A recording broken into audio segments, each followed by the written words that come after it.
República. Otra noticia que hace parte de los titulares que inundan los medios de comunicación en Colombia tiene que ver con Colfuturo.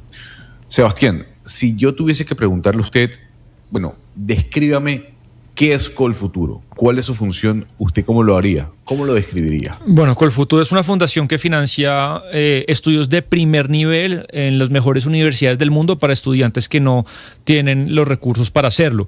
Es una fundación que financia, apoya estudios de maestrías y de doctorados únicamente en el exterior, nunca en Colombia, siempre en el exterior, y lo que hacen es ofreciendo, Gonzalo, a través de convocatorias anuales, un crédito o beca, es decir, pues le prestan, pero bajo ciertas condiciones.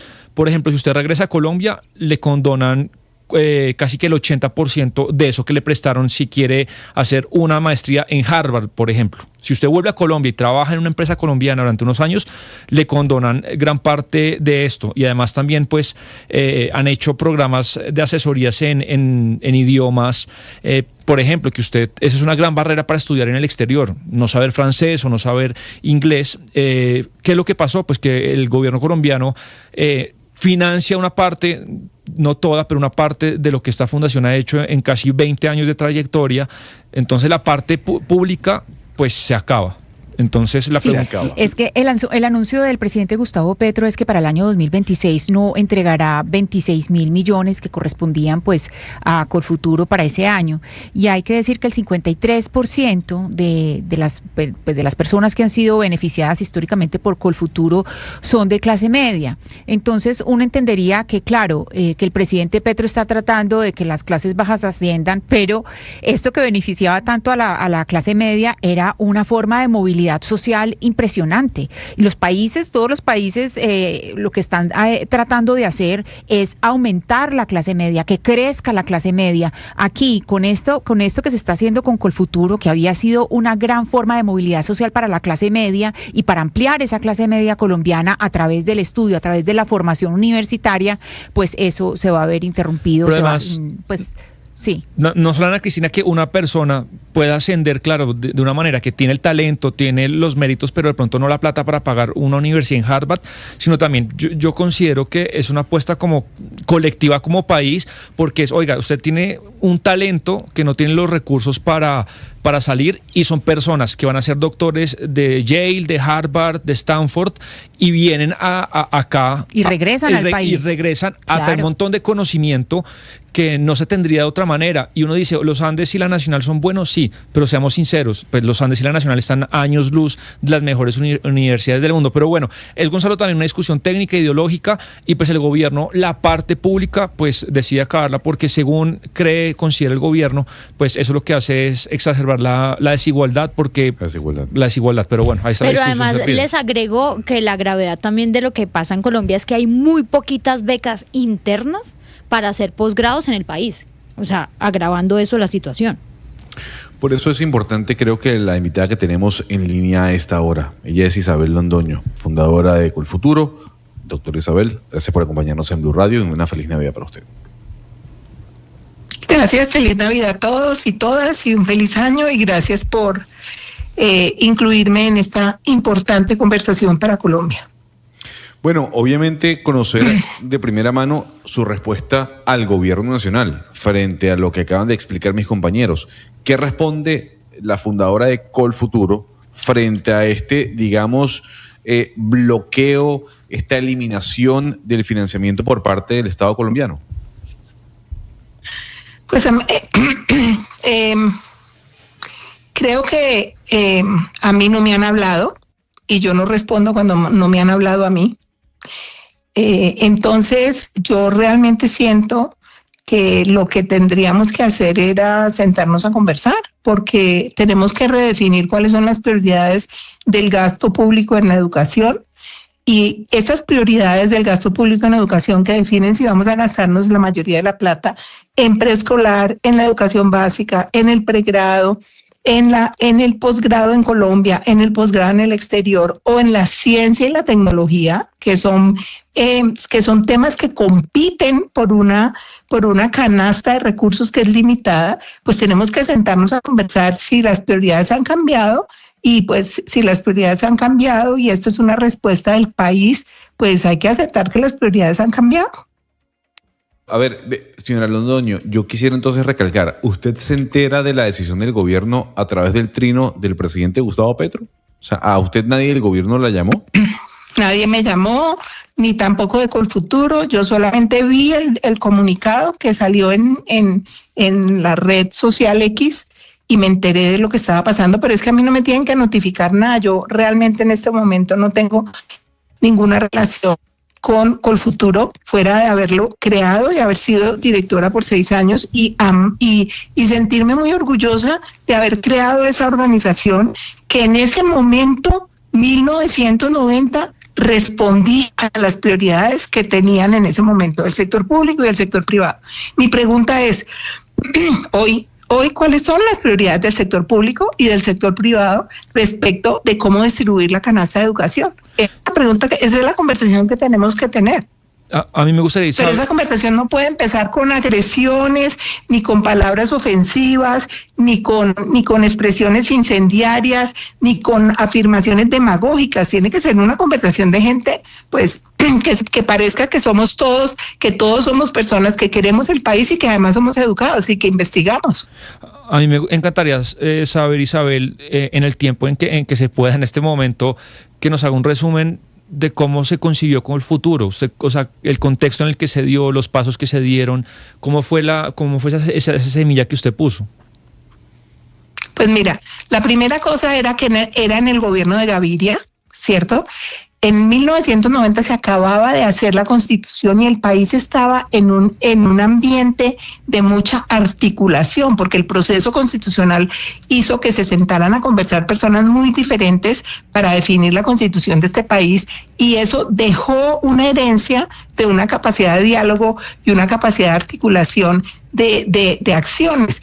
Y en ese espacio post Constitución del 91, fue donde se dio la conversación sobre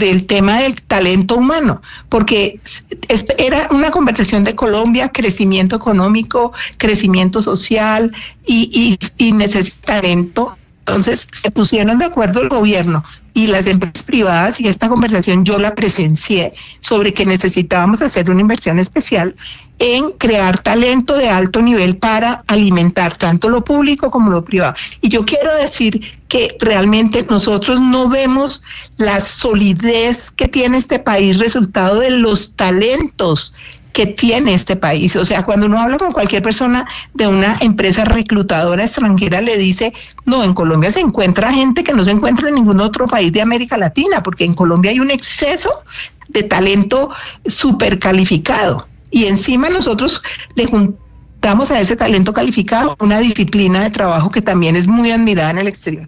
Pero en ese contexto de ese momento, que era una conversación muy alineada y muy articulada entre lo público y lo privado, tomaron la decisión de que los privados y los públicos iban a poner la misma cantidad de dinero para crear esta institución, que iba a dar becas para estudiar en el exterior, para construir una masa crítica de personas con talento formadas en el exterior que permitieran acompañar el proceso de desarrollo de Colombia. Entonces, oigan bien que cada institución tiene un propósito, define su propósito, y que esta era la primera institución que se creó en Colombia que era mixta, la primera. ¿Sí? Y en esa articulación el gobierno estuvo de acuerdo con crear una institución que formara talento de alta calidad. Ahora, el contexto de lo público ha cambiado diametralmente en Colombia. O sea, ese pensamiento que existía en 1990 es muy diferente al pensamiento que es en el que estamos en este momento, 2025, porque las prioridades del gobierno han cambiado y la sociedad también ha cambiado. Y la pregunta que yo me hago es, bueno, cuando cambia el contexto y cambia la sociedad, instituciones también tienen que sentarse y decir, bueno, ¿qué podemos hacer nosotros hoy para responderle al país de hoy, no al país de 1990, ¿sí? Sino al país de hoy. Señora Londoño. Y creo que eso es una conversación, pero esa conversación tiene que ser amable, no puede ser a las patadas. Sí, entendiendo esto que usted nos dice, además que parte de una conversación y es el contexto ha cambiado, usted a través de los años, ¿quién ha visto que ha cambiado? O sea, es decir, ¿quiénes serían los perjudicados con este cambio en Colfuturo? Porque yo le voy a decir, de la generación mía y de las que siguen, yo he visto que todos han apelado a Colfuturo. O sea, desde los que fueron conmigo a la universidad, después los hijos de las personas de mi generación, los hijos también siguen apelando a Colfuturo. Los hijos de mis primas están en Colfuturo. Entonces, si se acaba Colfuturo, ¿quiénes serían ese rango de personas más perjudicadas? Pues yo creo que empecemos por saber que las personas más perjudicadas serían las empresas y el gobierno colombiano, que van a empezar a no tener acceso al talento con formación de alto nivel que han tenido hasta este momento. O sea, las primeras perjudicadas van a ser las empresas y el gobierno, porque necesitamos talento para desarrollar la complejidad de los proyectos de infraestructura financiera, de infraestructura de tecnología, de salud, de educación. Todos los proyectos, todo lo que hacemos requiere talento. La segunda son las personas, todas las personas colombianas, porque Colfuturo se volvió como una zanahoria que estaba ya al final del camino que permitía que la gente joven dijera, uy, me voy a esforzar, voy a estudiar, voy a hacer mi pregrado, voy a aprender a hablar inglés, voy a trabajar, voy a hacer experiencia y voy a poder irme a estudiar afuera. Y la verdad es que los países y las sociedades requieren tener mecanismos de estímulo para que la gente vaya para adelante, ¿me entiendes? O sea, esto cuando tú crías un hijo, tú sabes que tú creas estímulos para que tus hijos e hijas lo hagan bien en el colegio, si me entiendes, sean ordenados. Y este tema del estímulo no es solamente agarrote, también se necesita estímulos. Entonces, Colfuturo no aspiraba a poder mandar a todo el 100% de las personas colombianas, pero lo que aspiraba era a darle al 100% de las personas el estímulo para ir para adelante, ¿cierto?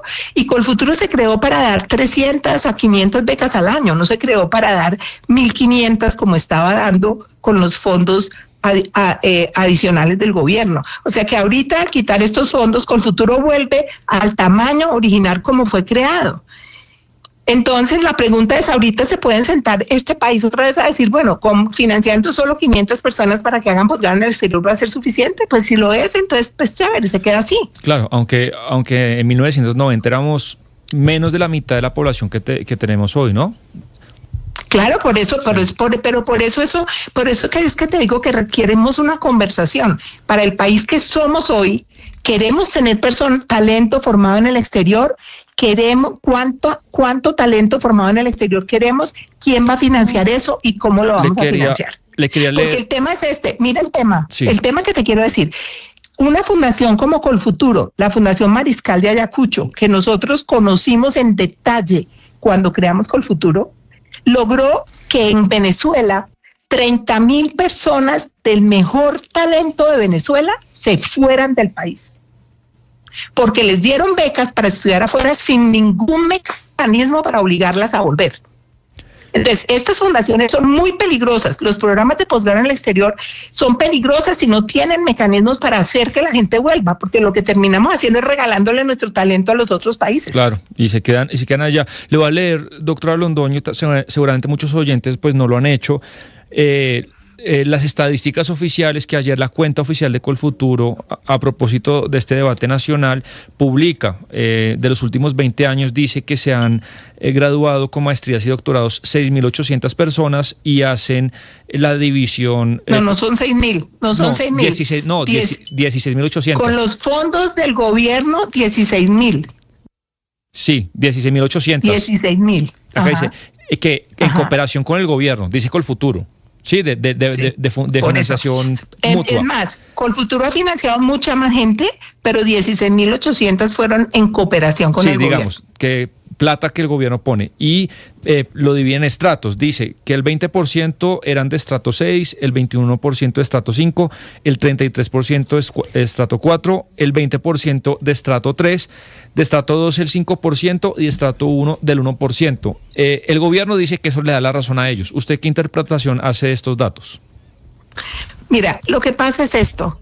ningún programa de becas de posgrado en ningún país del mundo logra que las personas más vulnerables económicamente tengan acceso a eso.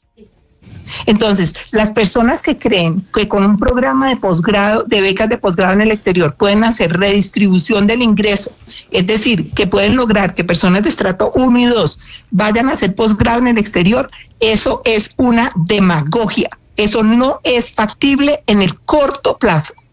Imagínate, si solo el 6% de las personas de estrato 1 van a la universidad, ¿cómo vas a lograr que puedan hacer un doctorado en el exterior si ni siquiera entran a la universidad a hacer pregrado? Entonces tú en el largo plazo tú puedes crear condiciones de acceso a las personas más vulnerables, pero tienes que primero lograr que entren a la universidad, que se gradúen de la universidad y que hagan su experiencia para poder ser admitidos en un programa de posgrado, ¿me entiendes? Y sobre todo un posgrado en el exterior que requiere otro idioma. Casi siempre requiere el inglés, así sea en Europa, así sea en Estados Unidos, así sea en Asia, requiere el inglés. Entonces lo que te quiero decir es, a mí me parece que las cifras reflejan la misión de Colfuturo, que la misión no era darle becas de posgrado en el exterior para las personas más vulnerables económicamente del país, que en eso tú te equivocas, porque cuando definiste que era Colfuturo dice darle fondos para estudiar en el exterior a las personas que no tienen recursos, era darle fondos a las personas que los pidan. No eran las personas, o sea, y asumiendo que quien lo pide es quien lo pide es quien lo necesita. Sin embargo, en un país como este, en donde la gente que tiene recursos es ambiciosa y es egoísta y quiere aprovecharse de los subsidios, y ya vimos el ejemplo del caso de la Forí cogiendo subsidios para campesinos. O sea, si la gente se le roba los subsidios a los campesinos, hágame el favor, si la gente no va, la gente egoísta va a aprovechar cosas que no debería aprovechar. Nosotros tuvimos muchos casos en Colfuturo en donde cuando miramos la declaración de renta de la persona, yo me senté con la persona y le dije, oye, esto es un abuso que tú estés pidiendo un crédito de Colfuturo. Yo te lo tengo que dar porque la reglamentación me obliga, pero esto es un abuso. Y mucha gente renunciaba, no había sino que tener esa conversación. Pero aquí en Colombia la gente está acostumbrada a usar subsidios que no se merece. Acuérdense de la conversación de Antanas cuando en la alcaldía con la que yo trabajé, uno de nuestros temas es no use subsidios que usted no merece. Claro. Pues, entonces, sin duda... Entonces, si ves, el tema es que tú, o sea, administrar un proceso de selección para un posgrado en el exterior es una cosa extremadamente compleja, lo cual me hace sospechar que el gobierno no va a ser capaz de reemplazar este programa en los 8 meses que le quedan. Yo estoy casi convencida que eso es prácticamente imposible, porque el proceso es extremadamente complejo, porque tú tienes muchísimas variables que tienes que tener en cuenta. Ahora, tengo una pregunta. ¿Cómo va a hacer el gobierno para asegurar que la gente vuelva a Colombia? O sea, el gobierno no los puede poner. El ICETEX no ha sido muy efectivo en lograr que la gente vuelva a Colombia realmente. Pues las alarmas se encienden y las banderas rojas también no se levantan frente a lo dicho por el presidente Gustavo Petro a través de su cuenta de X. Y por eso queríamos tener su reacción hoy viernes 26 de diciembre. Doctora Isabel Londoño, fundadora de Colfuturo, le agradecemos su tiempo aquí en Blue Radio. Muchas gracias. Pues de Colfuturo, Sebastián, que es un tema sin duda alguna que forma parte de los titulares más importantes dentro de los medios de comunicación del país. Vámonos ya para el Senado, porque Lina María Sandoval nos tuvo una noticia de última hora. La ampliación, Lina, ya usted tiene personaje, ¿no? Sí, Gonzalo, mire, aquí queríamos ampliar esta noticia que fue la aprobación en el Senado de la República